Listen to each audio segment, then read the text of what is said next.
My name is Vigdis Vestreng. I have a PhD in atmospheric chemistry, and I am an advisor to our Ministry of Climate and Environment.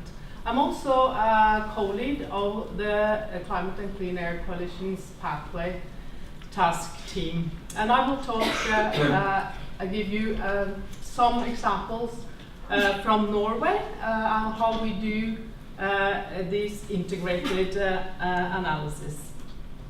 So what is our motivation?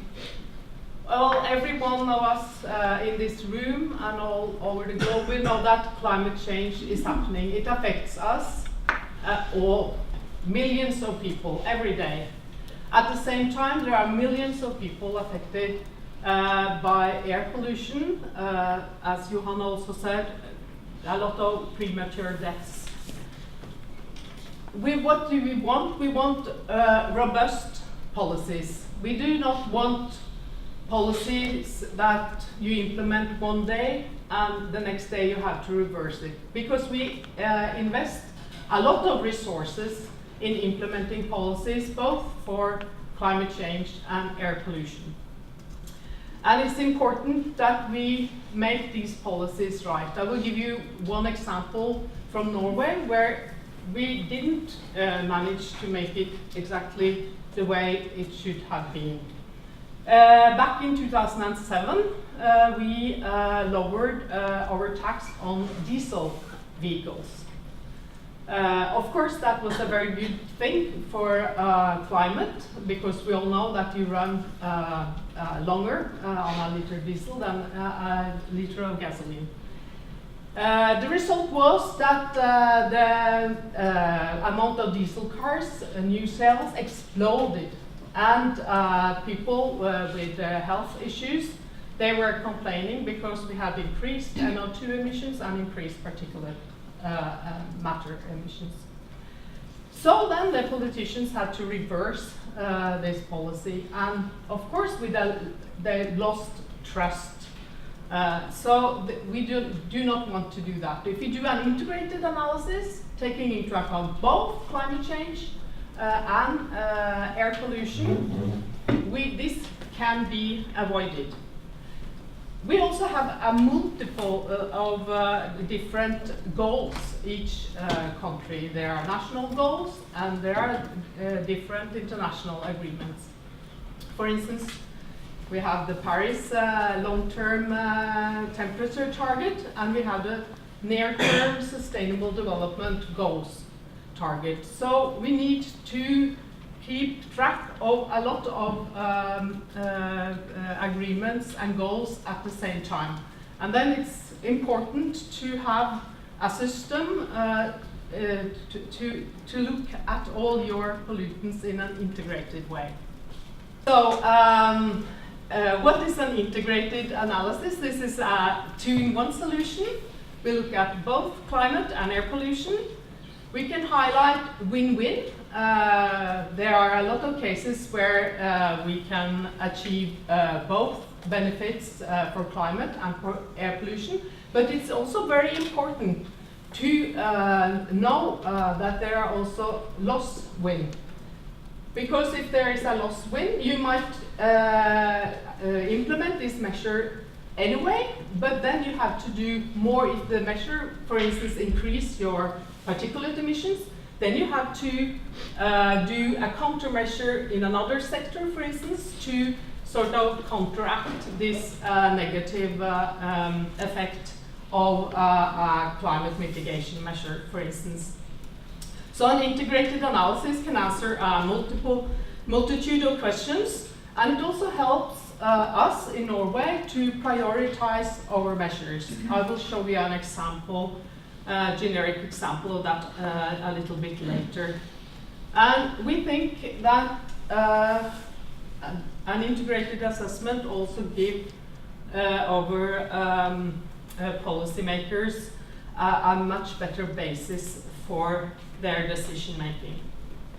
So Norway started out some 6-7 years ago with what we now call a multiple pathway approach. We started out by analyzing the so-called short-lived climate forcers, black carbon, small black particles, methane, HFCs, and then we made an assessment of greenhouse gases. Because greenhouse gases can also, measures against greenhouse gases can also give you health benefits. And then we did an analysis of both. And we tried to, over these years, to communicate the results. It was not very easy because we got the reaction when we talked about the short-lived climate forcers that you shouldn't do that because we need to keep the focus on CO2. And that's right. We need to keep a focus on CO2, but to have these integrated assessments will not take your focus away from CO2. I will show you that later on. So what we think is a better way of talking about,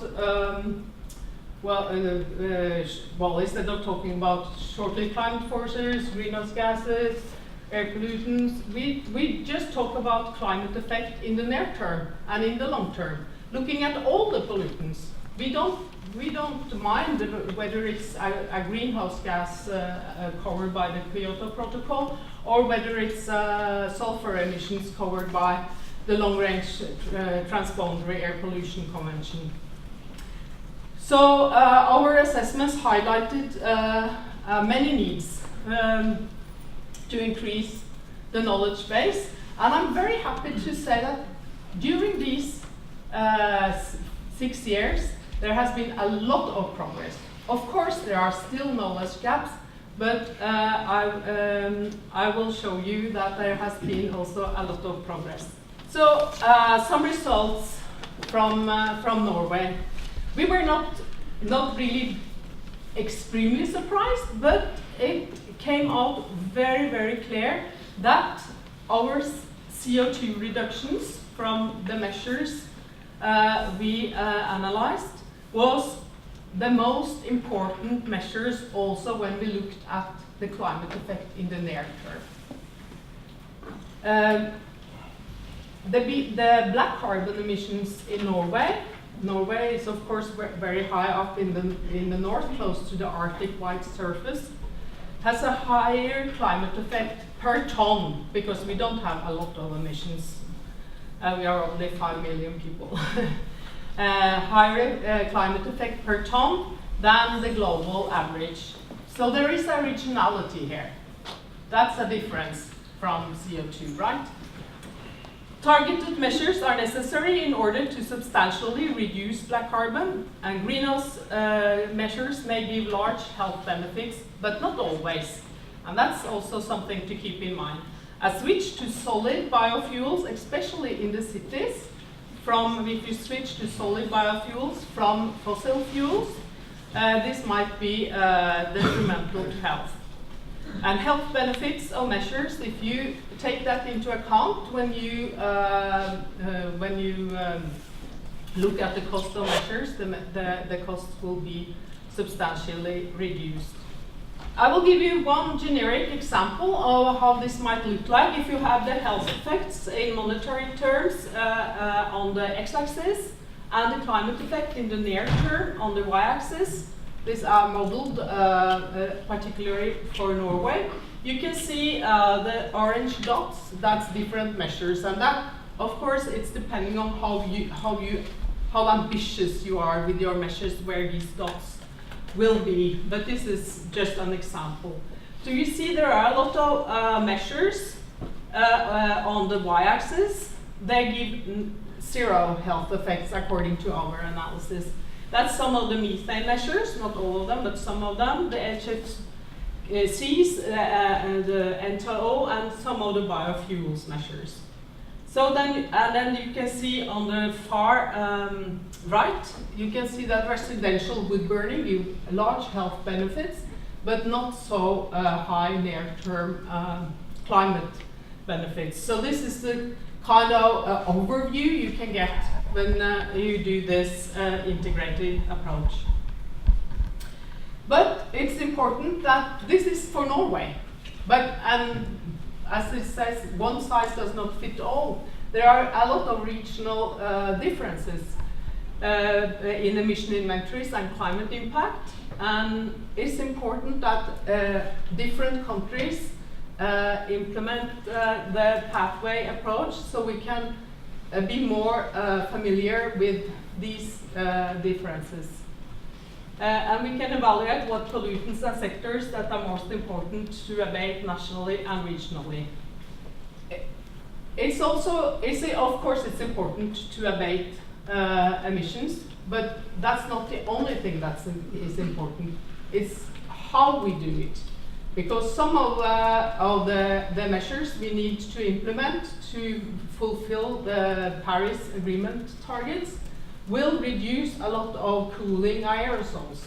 So then we need to do even larger effort in order to keep the warming below, or well below, 2 degrees.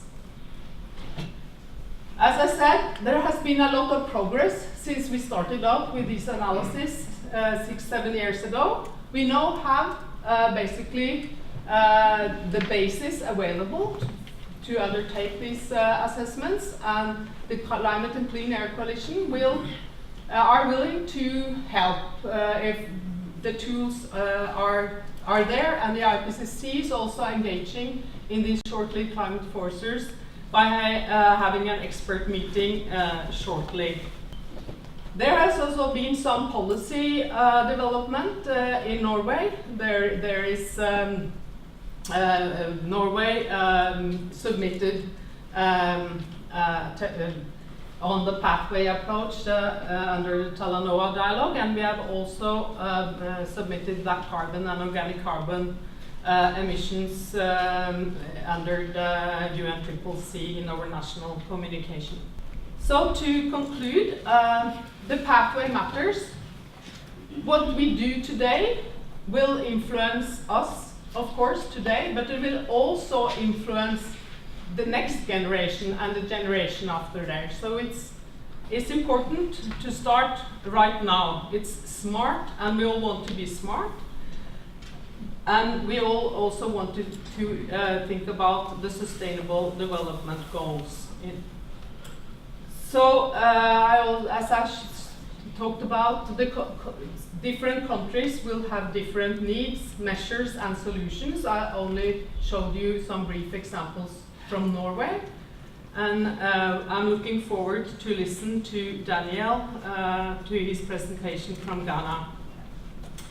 We need to reduce also non-CO2 emissions in addition to the deep cuts that we all know we have to do in order to attain the 1.5 goal. So thank you. I stop by inviting you to a seminar today at 5 o'clock. I think it will be interesting. It's a very big room, so you will all get a seat in there if you join us at 5 o'clock. Thank you.